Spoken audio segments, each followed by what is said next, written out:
Hello সম্মানীয় viewers, আজকে আমি আপনাদের সামনে নিয়ে এসেছি আরেকটি নতুন ভিডিও, যেটি হচ্ছে আপনারা বাড়িতে বসেই আপনাদের গ্রাম পঞ্চায়েতের কোনো সার্টিফিকেট সংগ্রহ করে নিতে পারবেন। এখন আপনাদের আর অঞ্চল অফিসে বা গ্রাম পঞ্চায়েতে গিয়ে ভিড়ের মধ্যে লাইন দিতে লাগবে না। আপনারা আপনার পকেটে থাকা মোবাইলের মাধ্যমেই খুব সহজেই গ্রাম পঞ্চায়েতের সমস্ত রকম সার্টিফিকেট ডাউনলোড করে নিতে পারবেন। এর জন্য আপনাদেরকে আপনাদের ফোনের যে কোনো একটি ব্রাউজার ওপেন করতে লাগবে। ব্রাউজারে সার্চ বারে গিয়ে লিখতে লাগবে WBPMS।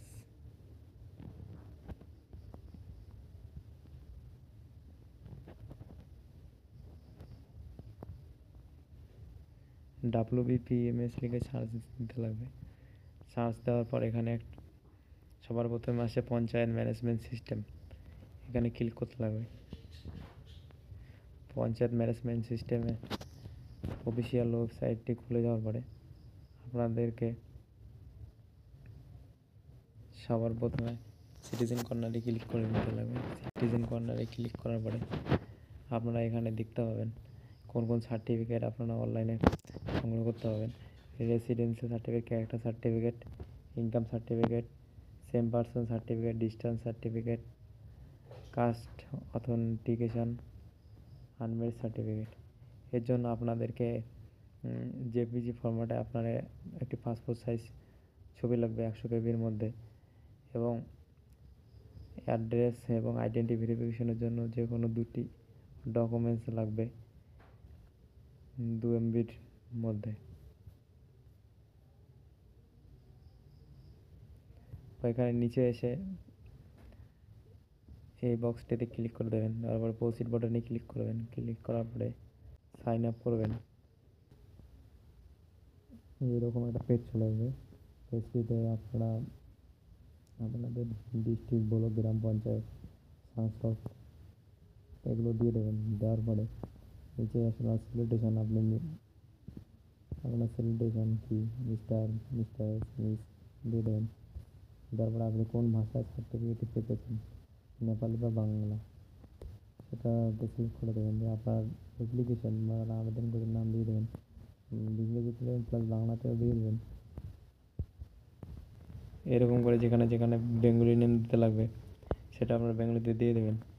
এরকম করে আপনারা যেখানে যে সমস্ত তথ্য চাইছে সেগুলি পূরণ করে নেবেন, বাংলা এবং ইংরেজি দুটো দিয়েই। তারপরে আপনারা এখানে কোন ধরনের সার্টিফিকেট চান, ক্যারেক্টার সার্টিফিকেট বা রেসিডেন্সিয়াল সার্টিফিকেট, ডিস্টেন্স সার্টিফিকেট, সেগুলো সিলেক্ট করবেন। একসাথে আপনারা 2 থেকে 3 ধরনের সার্টিফিকেট অ্যাপ্লাই করে নিতে পারেন। এরপর আপনার mobile number plus WhatsApp number, email ID দিয়ে দেবেন। দেওয়ার পরে আপনারা সিলেক্ট মানে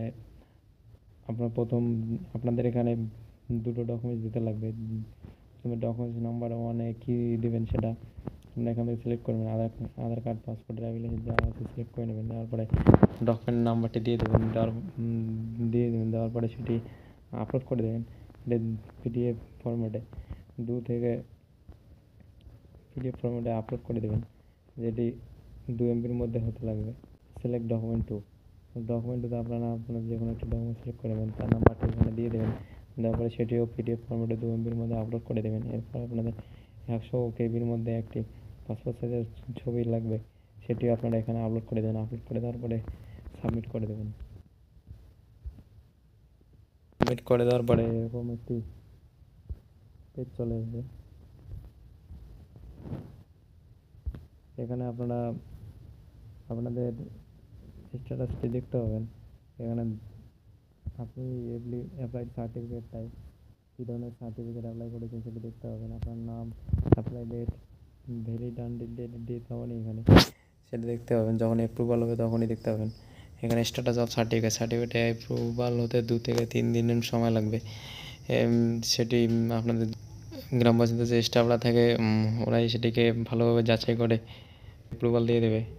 ভিডিওটি ভালো লাগলে লাইক, কমেন্ট, শেয়ার, সাবস্ক্রাইব করে দিতে ভুলবেন না। ধন্যবাদ।